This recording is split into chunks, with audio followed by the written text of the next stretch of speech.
Assalamu alaikum wa rahmatullahi wa barakatuhu. Welcome everyone again to our daily Ramadan reminder. Today with Shaykh Abbas, Yunas, who gave us a really edifying reminder last week. And I believe it's the same thread, inshallah, that you're going to continue pulling on from last week, if I'm not mistaken, Shaykh. As ever, we have the comment box. We had some very, very good questions last week. So for those tuning in, please do use the comment box for any questions for Sheikh Abbas. But without any further ado, I'll hand it over straight to Sheikh Abbas here. Barakallah feek. Bismillah ar-Rahman ar-Rahim. Alhamdulillahi Rabbil Alameen. Wa sallallahu wa sallam wa barak ala Sayyidina Muhammadin wa ala alihi wa sahbihi wa sallim tasliman kathira. Subhanaka la ilma lana illa ma alamtana. Innaka antal alimul hakim. So in continuation of this theme around character, akhlaq, I thought that this week it would be apt to address one of the issues that can result in why character may be difficult to attain to, or there may be barriers or obstacles in the way of attaining to character. That's not to say that character isn't attained. We naturally attain it, regardless of whether we think we're working towards good character or bad character, whether we even know what good or bad character is. We are, by virtue of being in relationships, in homes, in societies, communities, we're attaining something. What form of character we're attaining and the quality, you may say, of that character, that can be discussed, and that differs from person to person. So we're always in attainment of character. But when we talk about the obstacles to character, or things that may put, let's say, a veil over our pursuit of character, we're talking essentially about good character and the type of character that is praiseworthy, and the type of character that ultimately cultivates, nurtures, and improves the human condition, and not character that brings a person down and instills in a person those types of traits that humans generally recognize as being negative and blameworthy. Now, one thing that can often be a obstacle, or more so a veil to character, is what we think of ourselves. So the notion that we have about ourselves versus the truth about ourselves. So what we think of ourselves versus what is in truth the case about who we really are. And the two are very different. Who we really are at a kind of grand meta level, we are human beings created by Allah subhanahu wa ta'ala and placed upon this earth in order to undertake the duty that God had intended for us on this earth. So in our essence and in our truth and in our reality, we are all, as individuals, an abd, a servant, a slave of Allah subhanahu wa ta'ala. And being abd, or being this servant, means that we are always in a relationship of servitude to someone or an entity greater than us. We're in servitude to a being greater than us.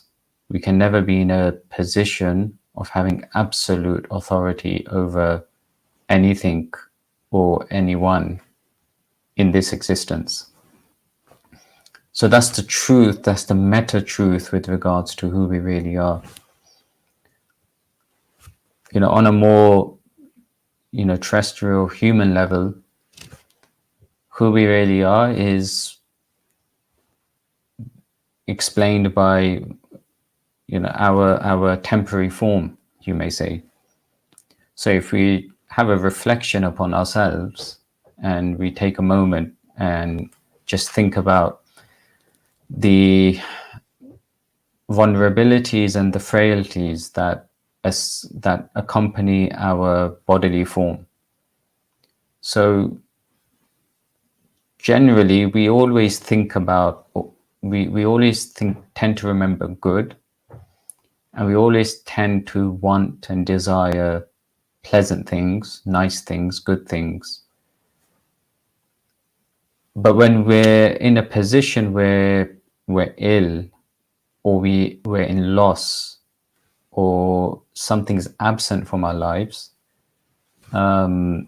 we tend to remember the vulnerabilities that we live with. So, for example, there's a different joy in birth, witnessing birth, and a different, that's a different experience to witnessing death. Witnessing death reminds you of temporality, it reminds you of frailty, it reminds you of vulnerability, and it tends to put things into perspective. Witnessing birth brings joy, happiness, and gratitude.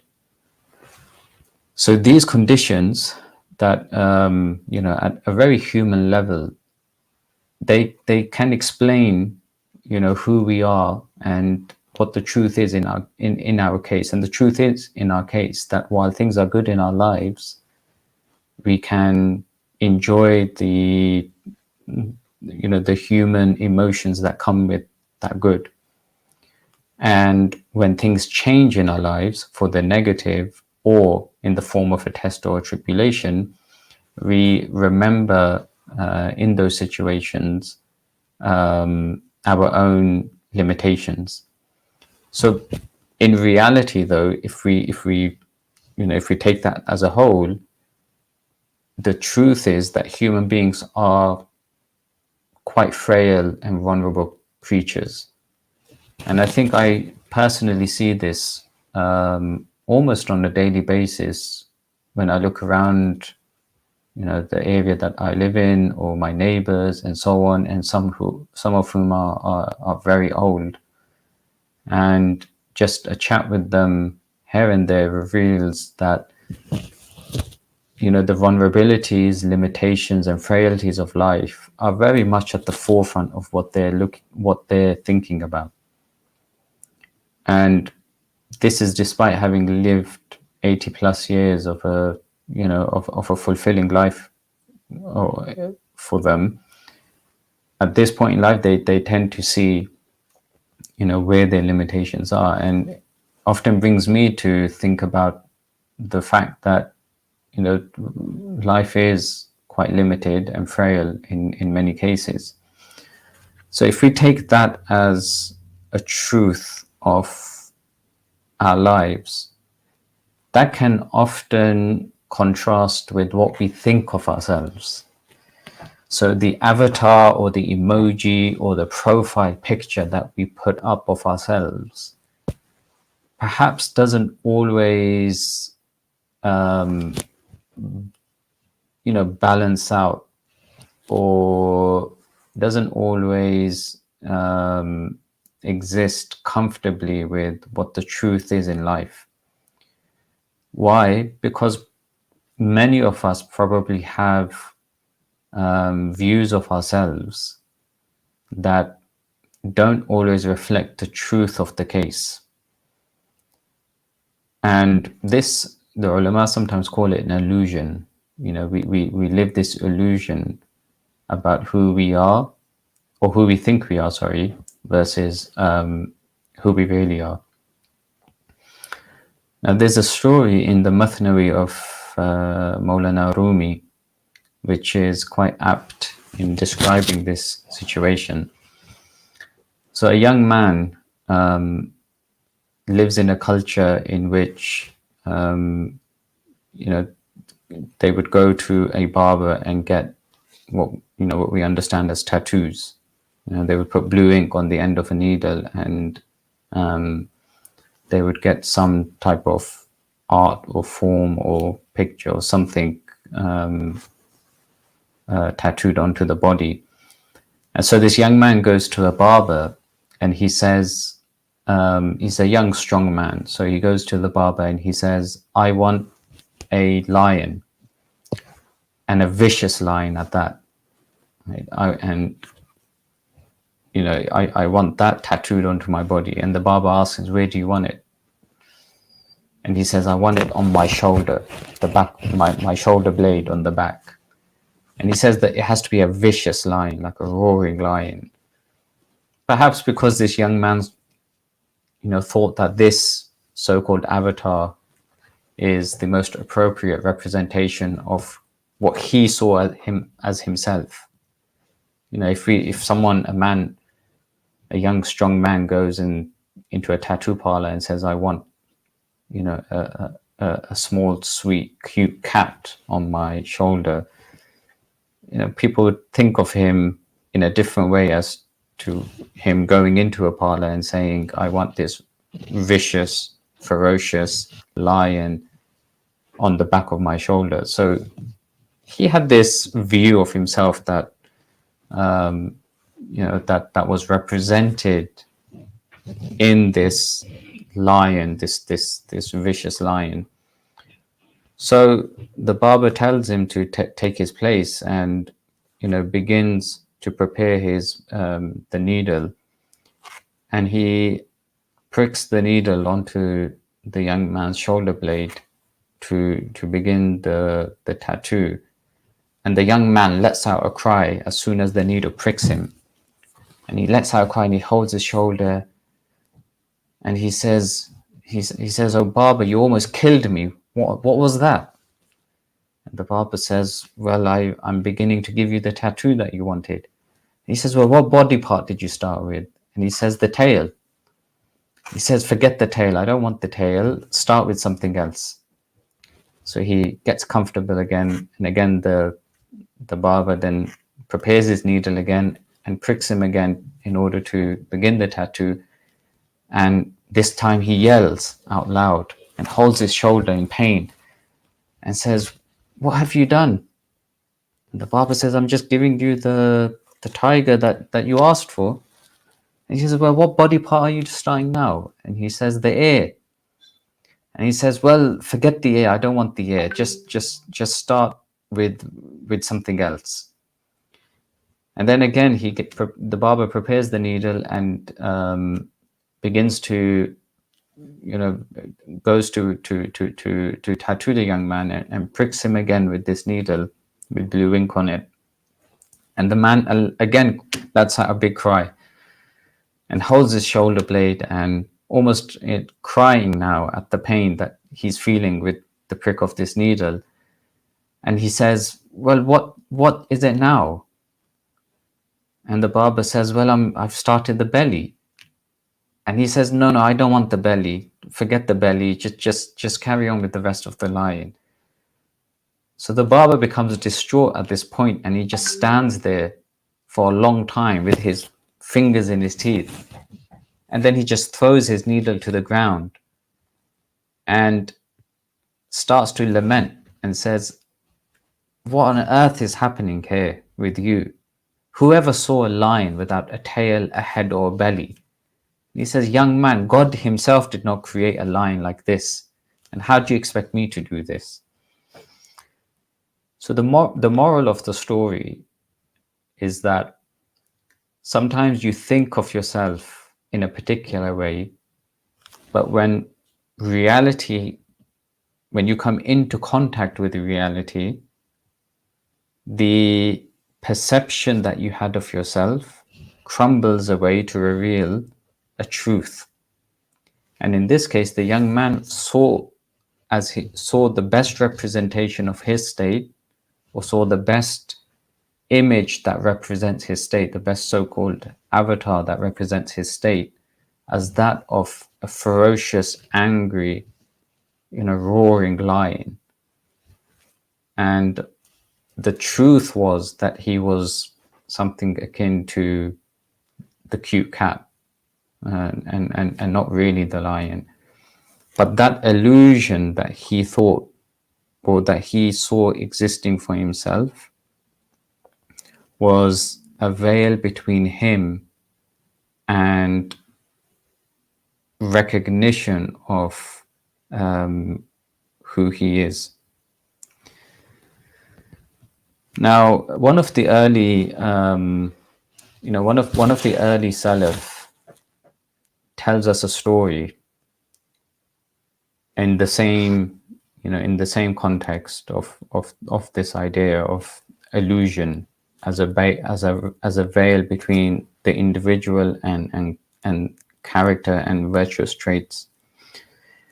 So he tells us the story of a king who one day wakes up in the morning and decides that he wants to go out that particular day, and he wants to go out into his dominion, into his kingdom, and he wants to show the people his power and his might and his riches. So he wakes up in the morning and he summons his assistants and servants, and he says to them, bring my best clothes today and dress me my best clothes, because we're going to go out on this we're going to take out this caravan of people and horses and so on and so forth, and we're going to show the people in our town my greatness.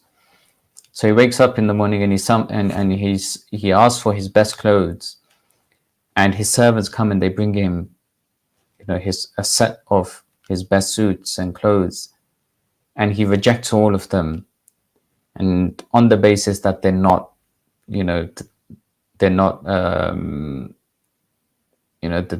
great enough.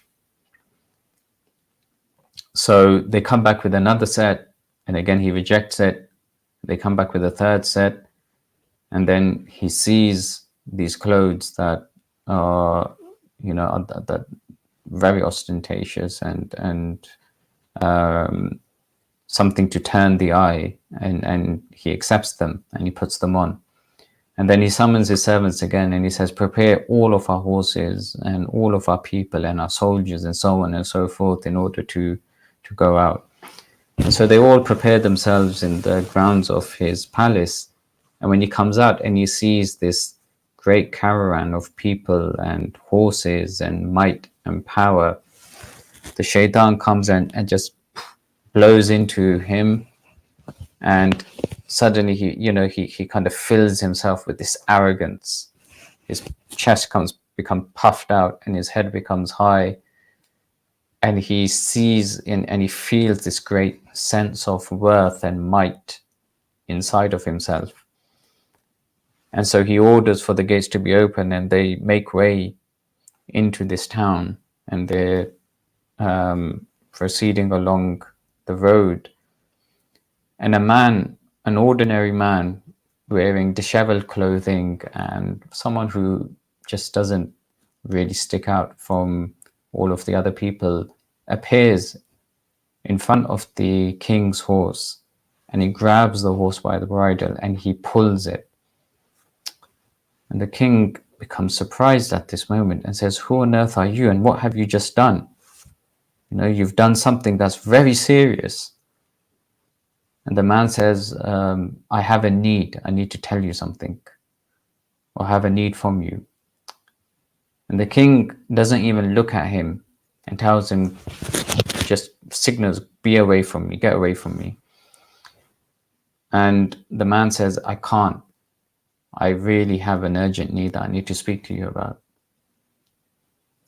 So the king then says to him, well, wait until I dismount and then you can speak to me.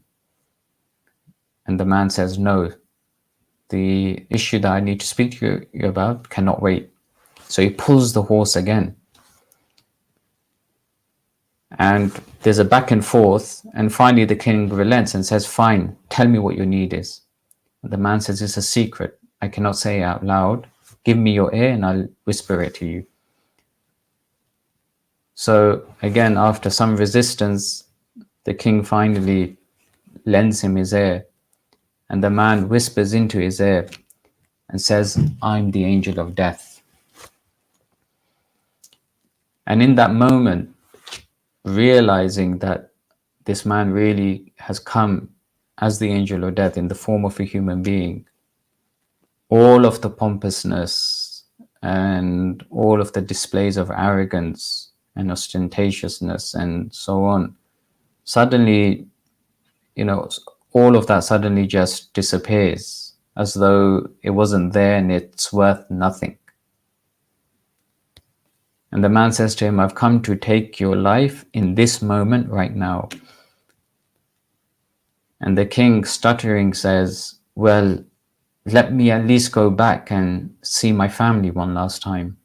And the man says, no. Then he says, well, at least let me go back and gather my wealth and distribute it and organize it properly. And the man says, no. And he says, is there anything I can do to delay the inevitable? And the man says, no. And then in that moment, he takes his life. In contrast, on the same day, this angel of death goes to another man, an ordinary man this time, and comes to him and says, in the human form, he comes to him in the human form and says to him, I have a need from you, just out of the blue. And this particular man turns around and says, of course, how may I help you? And he says to him, I have something I need to tell you, but in secret. And the man says, of course, and lends him his ear, and then he whispers into his ear that I'm the angel of death and I'm come to take your life. And this man, in contrast to the king, smiles and turns around and says, Alhamdulillah. He says, I have been waiting for this moment for years. And now that you finally come, this has given me great joy and happiness, because this was the only thing preventing me from meeting my Lord. And then the angel asks him, well, do you have anything you need to do before I take your life? And the man says, nothing. Nothing is more important than beginning this transition into the hereafter. And then the angel says to him, well, is there any particular form that you want to be in when I take your life? And the man asks him, well, is this something that you can promise me, that you can fulfill? And the angel says, yes. And the man says, in which case, let me pray. And when I'm in my sajda, when I'm in prostration, take my life then. And so the man prays 2 cycles of prayer, and he goes into his sajda, and the moment that he's in his sajda, the angel of death takes his life. These 2 stories are analogies and metaphors for life. The king had in him traits of character that were blameworthy and negative, particularly arrogance. And that arrogance manifests itself in the form of showing people his might and his power and his riches, because he thought to himself that he's better than them in terms of wealth, power, and riches. So he had this arrogance in him based upon his power and his wealth. And this is what he thought was the case. He thought the case was that I have this power, I have this wealth, and I'm better than the people, and they're nothing to me. And this was shown in the way that he wouldn't even look at someone who would ask him a question. But the moment he came into contact with reality and the angel of death came to take his life, all of that just dissolved away. None of it meant anything to him. So what he thought he was contrasts significantly with who he really was. And in that moment, the angel of death took his life. Whereas for the second man, he was a virtuous man. And the virtue that was in him and the character that exists inside of that man meant that when the angel of death came to take him and this man came into contact with truth and reality, the truth and reality did not significantly change who he was, but revealed who he was. Whereas for the first person, the king, that contact with reality significantly changed the illusion that he had. So it showed the illusion that he had, it revealed the illusion that he had. But for the second man, there was no illusion. And all it did, that contact with reality revealed the truth of what he contained. And character is like that. Sometimes we allow illusions about ourselves to be a veil between us and good character. But character is something that we nurture and we develop such that when realities in life come into contact with us, there's no illusion that needs to be removed. Rather, when we come into the contact with that reality, the character that's contained within comes forth and engages with that reality. So may Allah give us tawfiq in nurturing good character and cultivating it within our states and in ourselves and in our homes and our families. Walhamdulillah Rabbil Alameen.